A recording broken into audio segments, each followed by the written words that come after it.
राज्यभर सध्या उन्हाचा चटका बसताना दिसतोय. अनेक जिल्ह्यांचं वातावरण तापमान जे आहे ते 40 अंशाच्या पार गेलेलं आहे. नेमकी काय ही परिस्थिती आहे? कशामुळे एवढं तापमान वाढलेलं आहे आणि पुढील परिस्थिती काय असणार आहे? ओके. विदर्भामध्ये बऱ्याच ठिकाणी तापमान हे 40 डिग्री सेल्सिअसपेक्षा जास्त आहे. ज्यामध्ये अकोल्यामध्ये 43 डिग्री सेल्सिअस आहे, अमरावतीमध्ये 42 आहे आणि इतर ठिकाणीसुद्धा 40पेक्षा जास्त आहे. मराठवाडा आणि मध्य महाराष्ट्रामध्ये सुद्धा तापमान 40च्या वरती गेलेलं आहे, ज्यामध्ये परभणीमध्ये 41 डिग्री सेल्सिअस, मालेगावमध्ये 41 डिग्री सेल्सिअस आणि इतर ठिकाणीसुद्धा 38-39 डिग्री सेल्सिअसपेक्षा जास्त तापमान आहे. आणि कोकणचा जर विचार कराल तर कोकणामध्ये 35-36 डिग्री सेल्सिअसपर्यंत तापमान आता मागील 24 तासांमध्ये नोंदवलं गेलेलं आहे. आता हे जे तापमान वाढतं आहे हे साहजिक आहे. या दिवसांमध्ये तापमान वाढ ही होतच असते आणि आता जे डिपार्चर आहे किंवा सरासरीपेक्षा हे जे तापमान आहे हे 2 ते 3 डिग्री सेल्सिअसने जास्त आहे. आणि जरी हे 40पेक्षा जास्त असलं तरी हीटवेव्हचा जो क्रायटेरिया आहे किंवा उष्णलहरीचा जो क्रायटेरिया आहे, ज्यामध्ये पहिला क्रायटेरिया असा असतो की 40 डिग्री सेल्सिअसपेक्षा जास्त तापमान असणं गरजेचं असतं आणि दुसरं म्हणजे ते सरासरीपेक्षा जवळजवळ 5 डिग्री सेल्सिअसनी जास्त असणं गरजेचं असतं.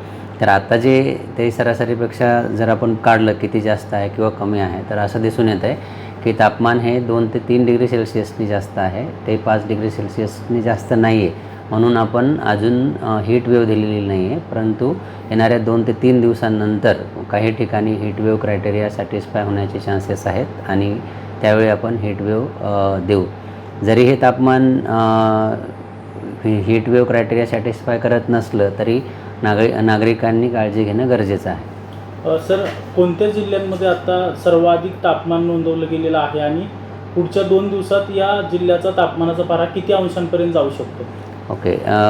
अकोल्यामध्ये आता 43 डिग्री सेल्सिअस इतकं तापमान आहे. ते सरासरीपेक्षा 2.4 डिग्री सेल्सिअस इतकं जास्त आहे आणि येणाऱ्या 3 ते 4 दिवसांमध्ये हे तापमान 45पर्यंत जाण्याची शक्यता आहे आणि ज्यावेळी ते तितकं होईल त्यावेळी नक्कीच हीटवेव्ह आपण त्या डिस्ट्रिक्ट्सला हीटवेव्ह वॉर्निंग्स देऊ.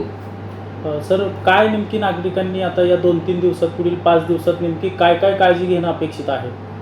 हीटवेव्ह किंवा उष्णलहरीच्या वेळी काही कॉमन गोष्टी आहेत, ज्यामध्ये सर्वात महत्त्वाची गोष्ट म्हणजे की वेळोवेळी पाणी भरपूर पिणं गरजेचं आहे आणि दुपारच्या वेळी ज्यावेळी हीट पीकवर असते 12 नंतर, स्पेशली 12 ते 4 ह्या दरम्यान बाहेर सनमध्ये एक्सपोज राहणं चांगलं नाही आहे.